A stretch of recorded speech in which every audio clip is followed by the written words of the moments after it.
Hello दोस्तों, let's crack 2024 ninth exam और science का गुरुत्वाकर्षण।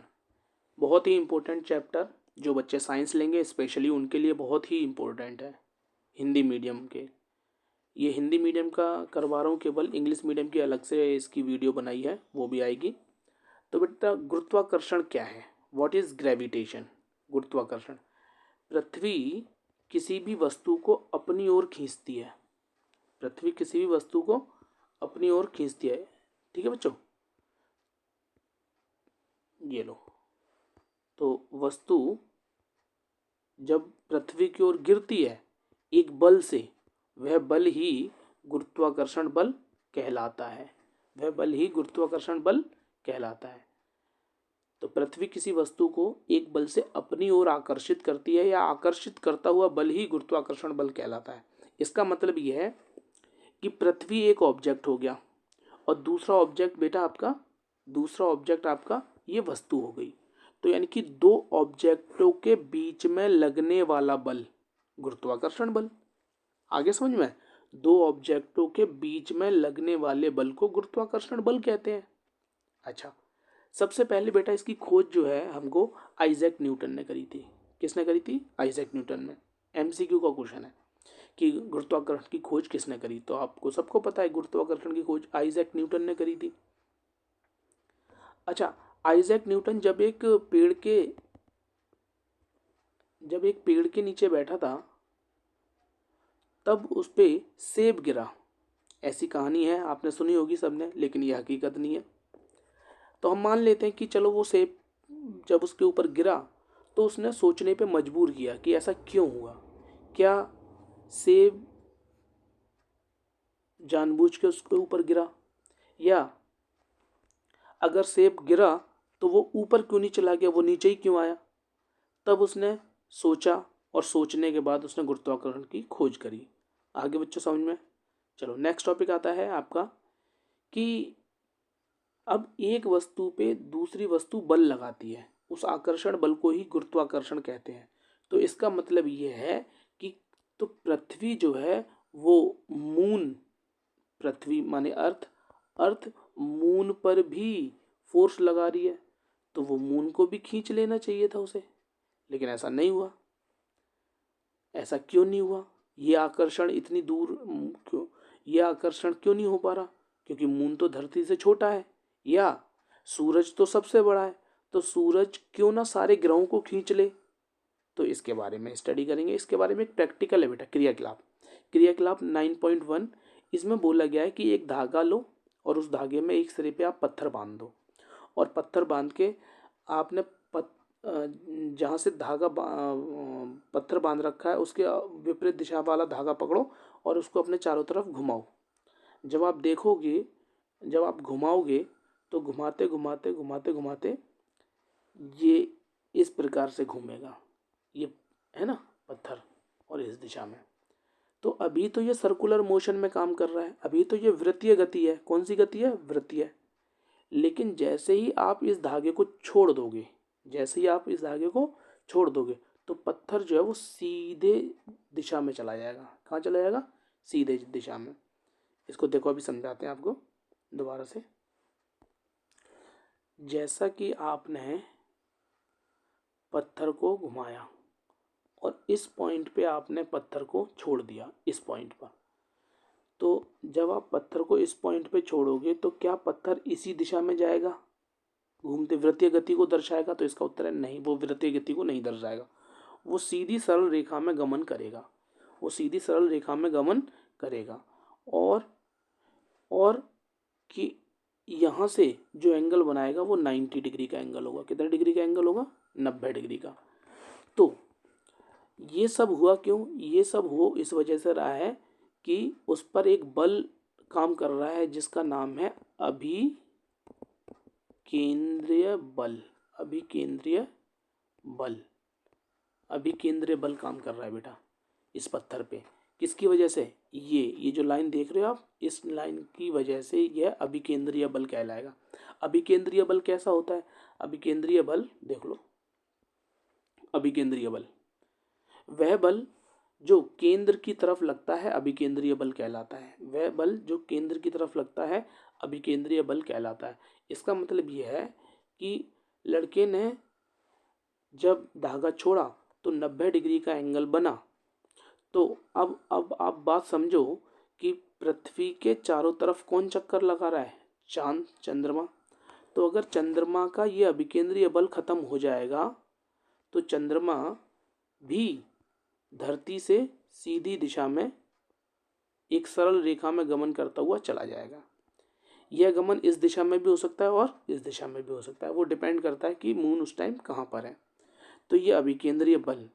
तो सवाल आया पेपर में कि क्या होगा यदि पृथ्वी के द्वारा अभिकेंद्रीय बल चांद पर ना लगाया जाए? तो चांद जो है वो धरती पर नहीं आएगा बल्कि सीधा चला जाएगा, क्योंकि धरती की इतनी कैपेसिटी नहीं है कि वो चांद को अपनी तरफ आकर्षित कर ले, क्योंकि सबसे बड़ी बात है चांद यहाँ से बहुत डिस्टेंस पर है। तो जब तक जाते जाते ग्रेविटी जो है वो कम हो जाती है, जैसे हम ऊपर जाते हैं ग्रेविटेशनल फोर्स अर्थ का कम होता जाता है। तो इसका मतलब है हर ऑब्जेक्ट का अपना एक ग्रेविटेशनल फोर्स होती है, गुरुत्वाकर्षण बल होता है। तो बेटा जब चांद सीधा गमन करेगा, जब चांद सीधा गमन करेगा तो इस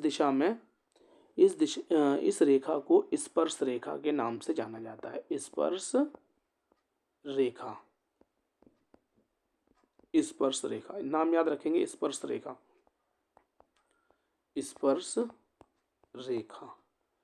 ठीक है बच्चों, आ गया? अगला करते हैं। तो अब आपको समझ में आ गया अभिकेंद्रीय बल क्या है। ये देखो, आप देख रहे हो ना, स्पर्श रेखा। तो स्पर्श रेखा, अब क्वेश्चन आता है कि इस जो अभिकेंद्रीय बल होता है उसका फॉर्मूला क्या है? तो बेटा उसका फॉर्मूला है एफ बराबर, एफ माने फोर्स, क्योंकि अभिकेंद्रीय बल क्या है? एक बल है, फोर्स है। तो एफ माने बल, mv² अपॉन में आर, mv² अपॉन में आर। तो अब ध्यान से देखो यहाँ पर, तो जिस प्रकार से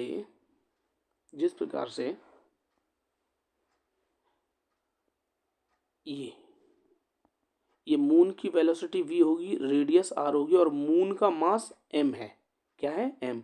तो धरती के द्वारा जो मून पे जो फोर्स लग रही है वो mv² अपॉन में r, या मून के द्वारा जो धरती पर फोर्स लग रही है वो force, centripetal force mv² upon में r। बेटा ये फॉर्मूला है, ठीक है। तो अब आता है क्वेश्चन नंबर 1 कि पृथ्वी चंद्रमा को अपनी तरफ क्यों नहीं खींच पाती? तो सबसे पहला कारण, ये बहुत दूर है। दूसरा कारण, क्योंकि पृथ्वी चांद पर अभिकेंद्रीय बल लगा रही है और उस अभिकेंद्रीय बल के कारण ही चांद पृथ्वी के चारों तरफ चक्कर लगा रहा है। जब ये अभिकेंद्रीय बल हट जाएगा तो चांद जो है वो सीधी गमन रेखा में करेगा। ठीक है बच्चों, आगे समझ में। अब नेक्स्ट आता है, क्या होगा यदि चंद्रमा पर अभिकेंद्रीय बल हट जाए? यानी कि अगर चंद्रमा पर अभिकेंद्रीय बल हट जाएगा तो चंद्रमा किस दिशा में चला जाएगा? सीधी रेखा में गमन करेगा। किस दिशा में? सीधी रेखा में गमन करेगा वो। और उस सीधी रेखा को गमन करने को क्या कहेंगे? बोलो, स्पर्श रेखा। गुड, स्पर्श रेखा कहेंगे। ठीक है बच्चों, नेक्स्ट। अब गुरुत्वाकर्षण का सार्वत्रिक नियम। तो जैसा कि हम लोगों ने पढ़ा है, गुरुत्वाकर्षण का सार्वत्रिक नियम से पहले बेटा एक टॉपिक और करवाना है। जैसा कि आप सब लोगों ने पढ़ा है कि सेब जो है वो धरती पर गिरा। इसका मतलब ये है कि जिसका मास ज़्यादा होता है वो छोटे वाले मास को अपनी तरफ खींच लेता है ना। सेब का मास बहुत कम है और धरती का मास बहुत ज़्यादा है। तो धरती ने क्या काम करा? धरती ने छोटे वाले मास को, छोटे वाले द्रव्यमान को, सेब का द्रव्यमान बहुत कम है, उसे अपनी तरफ खींच लिया। तो बेटा फिर न्यूटन का थर्ड लॉ, तीसरा नियम, न्यूटन का तीसरा नियम ये कहता है कि every action equal and opposite reaction. अगर एक वस्तु दूसरे पे बल लगाएगी तो दूसरी वस्तु पहले पे भी उसी रफ्तार में बल लगाएगी जितना पहले ने लगाया था। तो बल जो होता है, यानी कि फोर्स, ऑफ अर्थ, ई माने अर्थ, पृथ्वी का जो फोर्स होगा और एप्पल का जो फोर्स होगा इस हिसाब से बराबर होना चाहिए था। यानी कि ये दोनों फोर्स बराबर होने चाहिए थे, लेकिन ऐसा हुआ नहीं। ऐसा इस वजह से नहीं हुआ क्योंकि एप्पल का जो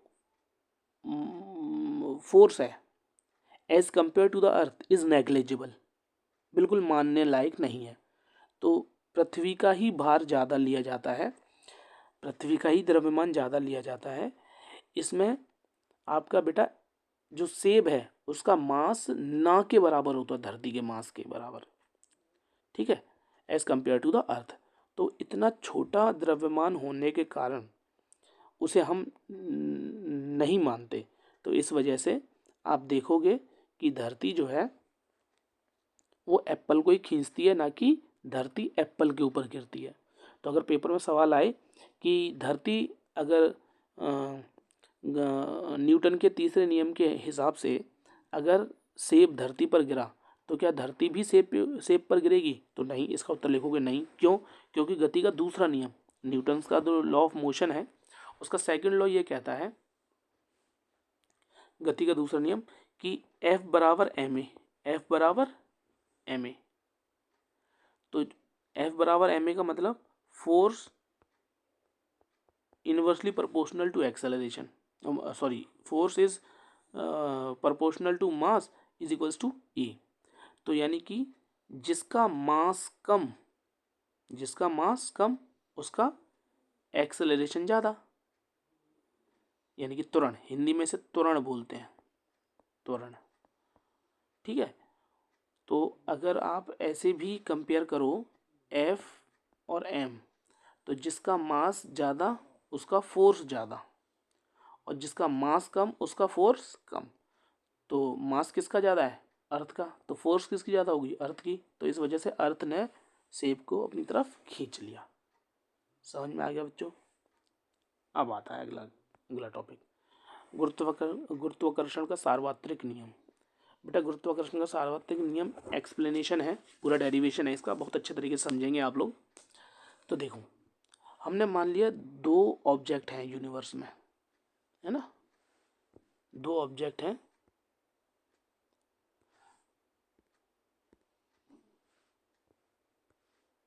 ये लो, ठीक है बच्चों, आगे समझ में। दो ऑब्जेक्ट हैं, इन दोनों के बीच का डिस्टेंस, बीच का डिस्टेंस ये, अब इसका मास तो हो गया m और इसका मास हो गया छोटा m। इन दोनों के बीच का डिस्टेंस को आपने मान लिया d। क्या मान लिया? d। तो गुरुत्वाकर्षण का सार्वत्रिक नियम ये कहता है कि बल इस नियम के अनुसार, इस नियम के अनुसार,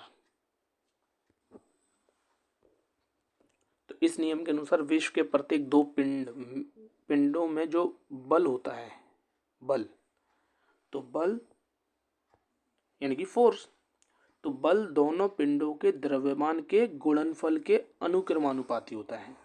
तो बेटा अनुक्रमानुपाती का निशान ये, और गुणनफल ये लो बच्चों, समीकरण नंबर 1। और फिर बल दोनों पिंडों के दूरी के वर्ग, ये ध्यान से समझना, दूरी के वर्ग का व्युक्त क्रमानुपाती, यानी कि प्रोपोर्शनल टू, ठीक है, ये इसे व्युक्त क्रमानुपाती बोलेंगे। एक बट्टे में डिस्टेंस का स्क्वायर, डिस्टेंस का स्क्वायर, ये लो बच्चों, आगे समझ में। तो ये समीकरण नंबर 2 हो जाएगा। यानी कि अब दोनों समीकरणों को हम साथ में लिखेंगे। कैसे लिखेंगे? तो दोनों समीकरण को साथ में लिखो।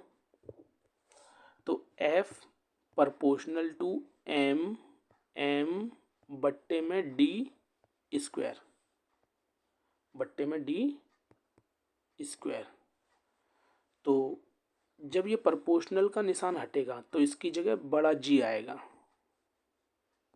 बड़ा जी आएगा।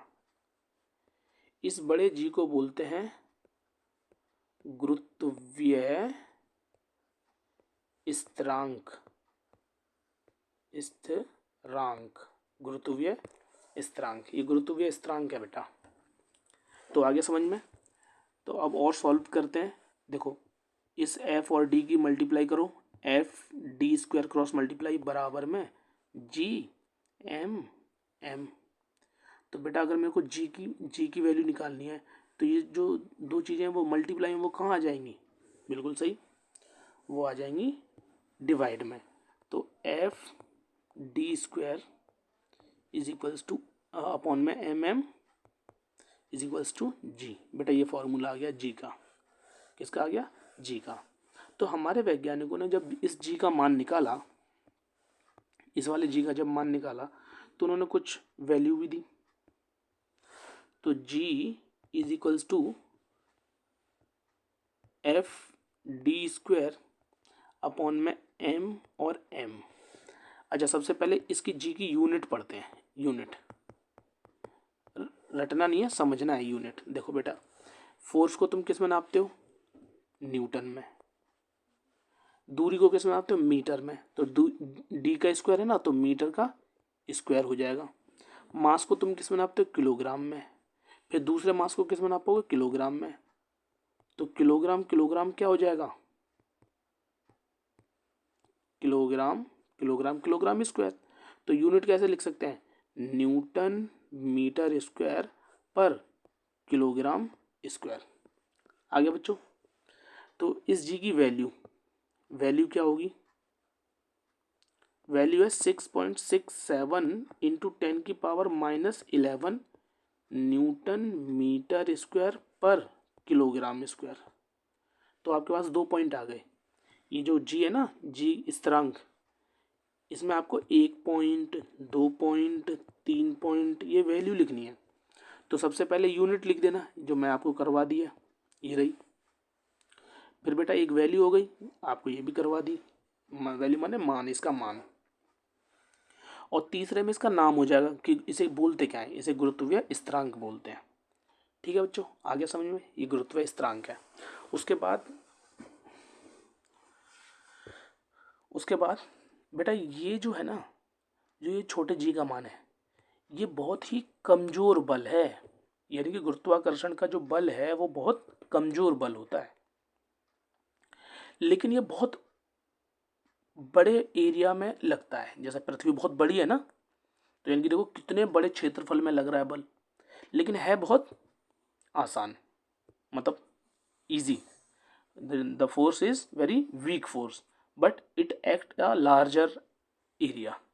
तो यह बल बहुत बड़े क्षेत्रफल में लगता है, लेकिन है बहुत कमजोर बल। ये बात आप याद रखेंगे। सही है बच्चों। तो ये 3 पॉइंट आपको समझ में आ गए। इसके आप लिख लेना, रिटर्न कर लेना तीनों पॉइंट। नेक्स्ट फिर आ जाता है बच्चों, ये वाला सारा टॉपिक हो गया, ये सारा टॉपिक हो गया। देखो फार्मूला वही प्रूव हुआ। इस फार्मूले पे ये क्वेश्चन है, आप ये क्वेश्चन कर लेना। अब आ जाता है गुरुत्वाकर्षण के सार्वत्रिक नियम के महत्व। तो बेटा इसका क्या महत्व है? पहला पॉइंट, हमें पृथ्वी से बांधे रखने वाला बल है ये। तो यानी कि पहला महत्व है, हम उड़ नहीं रहे। अगर ये बल नहीं होता तो हम उड़ते रहते। तो पृथ्वी के चारों ओर चंद्रमा की गति इसी बल के कारण होती है। सूर्य के चारों ओर ग्रहों की गति भी इसी के कारण होती है। और चंद्रमा और सूरज के कारण ज्वार भाटा जो आता है ना अपनी धरती पर, वो भी इसी कारण। ये जो बच्चे पूछते हैं ज्वार भाटा क्या है, बेटा ज्वार भाटा का मतलब होता है समुद्र में जो पानी का लेवल होता है, स्तर होता है, वो बढ़ता रहता है और घटता रहता है। तो दिन में कई बार वो बढ़ जाता है, कई बार घट जाता है, कई बार बढ़ जाता है, कई बार घट जाता है। तो इसको हम ज्वार भाटा बोलते हैं। और आप बड़ी क्लासों में जाओगे ना तो ज्वार भाटा को, ज्वार भाटीय ऊर्जाएं भी बनती हैं इससे, एनर्जी बिजली बनती है इससे। तो इसे हम टाइडल एनर्जी, ज्वार भाटीय ऊर्जा कहते हैं। आगे समझ में। नेक्स्ट आता है बच्चों मुक्त पतन। क्या है? पृथ्वी किसी भी वस्तु को अपनी ओर आकर्षित करती है। तुमने ये पढ़ ली ये बात। इस आकर्षण बल को गुरुत्वीय बल कहते हैं, ये भी पढ़ लिया। लेकिन वस्तु जब इसी बल से गिरती है धरती पर, तो हम कहते हैं कि वस्तु जो है वो मुक्त पतन में है। किस में है?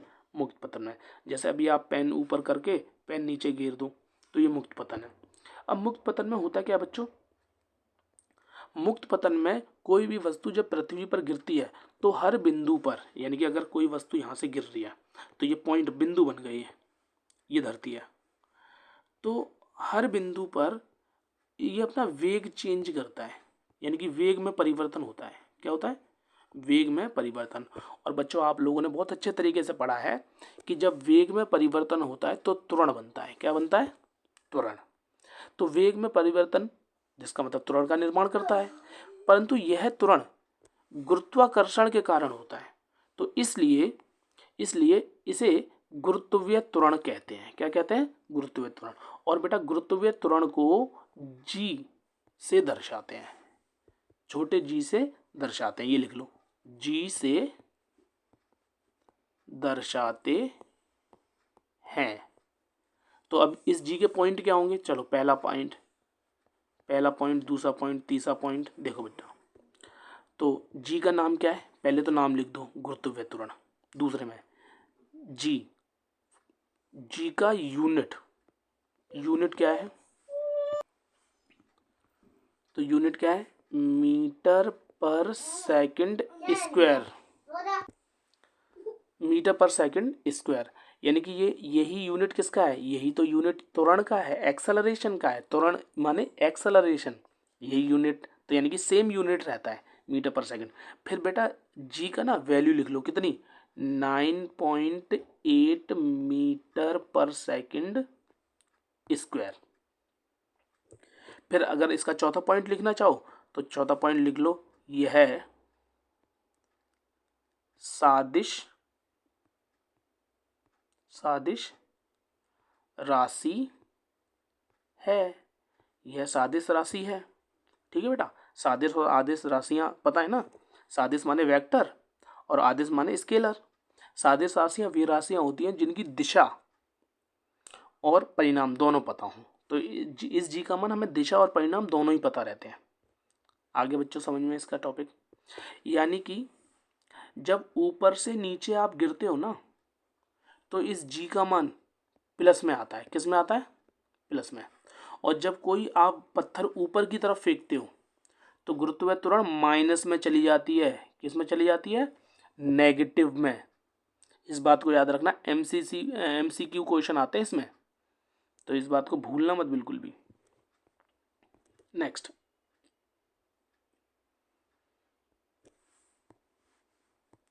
फिर बच्चों एक क्वेश्चन दे दिया मैंने। क्वेश्चन है जी और जी में डिफरेंस बताइए, अंतर बताइए। तो मैंने जी के, बेटा जी के, इस जी के मैंने 3 पॉइंट लिखवाए आपको, और इस जी के मैंने 4 पॉइंट लिखवा दिए आपको, है ना? तो वो चारों पॉइंट ऐसे ऐसे करके उतार लो और ये 3 नंबर का सवाल आता है। ठीक है बच्चे, है ना? नेक्स्ट बेटा, गुरुत्वीय बल के कारण गति के समीकरण। तो गति के 3 समीकरण होते हैं, v बराबर u plus A T, S बराबर U T plus half A T square, V square minus U square बराबर 2as।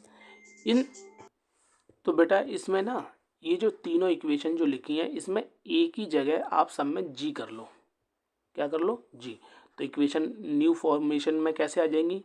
v is equals to U plus G T और s is equals to U T plus half G T square. आ गया ना बच्चों समझ में? तो इसमें जी करना है। इसके क्वेश्चनों की सीरीज मैं अलग से दूंगा जिसमें आपको क्वेश्चन करवाऊंगा, ये सेम क्वेश्चन करवाऊंगा, आप टेंशन मत लो। ये वाला क्वेश्चन हुआ, है ना? ये वाला क्वेश्चन हुआ 9.3 एग्जाम्पल। ठीक है बेटा, फिर आ जाता है नेक्स्ट टॉपिक, द्रव्यमान और भार में अंतर। द्रव्यमान और भार में अंतर। तो द्रव्यमान क्या होता है? द्रव्यमान एक आदिश राशि है। स्थान बदलने पर किसी वस्तु का द्रव्यमान नहीं बदलता। अगर कोई आदमी, कोई व्यक्ति दिल्ली में 40 किलो का है तो वो मुंबई में भी 40 किलो का रहेगा। और मुंबई में जो एक मंजिल है, 50 मंजिला इमारत, वो 50 मंजिल ऊपर जाएगा तब भी उसका वजन 40 किलो ही रहेगा। कहीं पे भी मेज़रमेंट कर ले, चाहे चांद पर मेज़रमेंट कर ले, उसका द्रव्यमान नहीं बदलेगा, वहाँ पर भी वो 40 किलो ही रहेगा। बात को ध्यान से समझना, किलोग्राम बोल रहा हूँ मैं, तो स्थान बदलने पर द्रव्यमान नहीं बदलता। द्रव्यमान को m से दर्शाते हैं, द्रव्यमान को किलोग्राम में मेजरमेंट करते हैं। किस में मेजरमेंट करते हैं? किलोग्राम में। आगे ये तीनों पॉइंट समझ में। फिर बेटा आ जाता है भार। भार एक सादिश राशि है, स्थान बदलने पर किसी वस्तु का भार बदलता है। भार को न्यूटन में मापा जाता है। बेटा द्रव्यमान को किस में नापा जाता है? किलोग्राम में। भार को किस में नापता है? न्यूटन में। तो भार का फॉर्मूला जो होता है वो W बराबर mg होता है। क्या होता है? mg। तो मैंने अभी आपको समझाया, क्या समझाया? कि मास नहीं बदलता, क्या बदलता है? g। मैंने आपको बोला ना कि जब धरती से हम ऊपर जाएंगे तो इस g का मान किस में जाएगा? नेगेटिव में जाएगा, है? तो अगर हम 10 मंजिल या 20 मंजिल या 50 मंजिल ऊपर बिल्डिंग में हैं तो हमारा जी का मान धरती के कंपेयर में कम होगा, नहीं होगा? कम होगा। तो उस कम वाले मान की जब मल्टीप्लाई m से करूँगा तो क्या आ जाएगा? आपका वेट आ जाएगा। तो स्थान बदलने पर वेट बदलता है। अगर हम ग्राउंड लेवल पे यानी कि धरती पर उस का वेट नापेंगे तो जी की वैल्यू कितनी लोगे? 9.8। जब ऊपर जाओगे तो जी की वैल्यू कम हो जाएगी 9.8 से। तो क्योंकि जी का मान कम होता है इस वजह से भार भी कम हो जाता है, इस वजह से भार भी कम हो जाता है। भार को अंग्रेजी में वेट कहते हैं, इसी वजह से इसे W से दर्शाया जाता है। और द्रव्यमान को मास कहते हैं, इस वजह से इसे m से दर्शाते हैं। आगे बच्चों समझ में अंतर क्लियर पता चल गए। अब इसमें एक आ जाता है रिलेशन। किस में रिलेशन?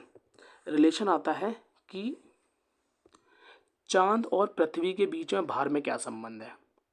यानी कि अगर हम धरती के वेट की बात करें, कोई भी ऑब्जेक्ट का वेट धरती पर, कहाँ पर? अर्थ पर, E, इसको हम बोलेंगे E माने अर्थ, वेट ऑफ अर्थ। क्या बोलेंगे? Weight of earth. तो कोई भी ऑब्जेक्ट का जो वेट होगा अर्थ पर, उससे आप निकालोगे mg से। किससे निकालोगे? mg से। लेकिन अगर मैं इसका वेट मून से कंपेयर करूं तो कितना होगा? नहीं पता। तो weight of moon, weight of moon, m माने मून है, बराबर होता है 1/6 टाइम वेट ऑफ अर्थ। बेटा ये रिलेशन है। तो किसी वस्तु का जो वेट होगा मून पर वो धरती के वेट से 1/6 कम हो जाएगा, 1/6 कम हो जाएगा। एग्जाम्पल देखो, बहुत आसान सा एग्जाम्पल है।